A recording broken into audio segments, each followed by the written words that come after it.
Attendance లేదంటూ hall tickets కి ఇవ్వడానికి నిరాకరించారు అధికారులు. దీంతో 200 మంది విద్యార్థులు రాత్రి సీఎం ఇంటి ముందు ఆందోళనకు దిగారు.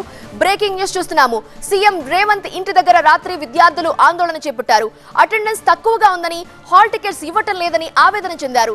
రాత్రి సీఎం ఇంటికి చేరుకున్నారు ఈ 200 మంది విద్యార్థులు. విద్యాశాఖ అధికారులకు చెప్పి హాల్ టికెట్స్ ఇప్పించాలని వారు విజ్ఞప్తి చేశారు.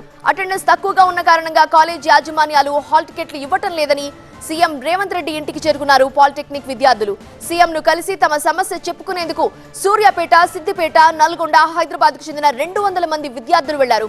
బయోమెట్రిక్ విధానంలో సాంకేతిక సమస్యలున్నాయని విద్యార్థులు చెప్తున్నారు. రాత్రి సమయంలో సీఎం ను కలవటం కుదరదని చెప్పిన సిబ్బంది ఉదయం 10 గంటలకు రావాలని సూచించారు. విద్యాశాఖ అధికారులకు చెప్పి తమకు హాల్ టికెట్స్ ఇప్పించాలని సీఎం ను కోరుతున్నారు విద్యార్థులు, వారి తల్లిదండ్రులు. 2 రోజుల క్రితం ప్రారంభమైన ఎగ్జామ్స్ కొనసాగుతున్నాయి. తమను పరీక్ష రాసేందుకు అనుమతించడం లేదని చెప్తున్నారు విద్యార్థులు.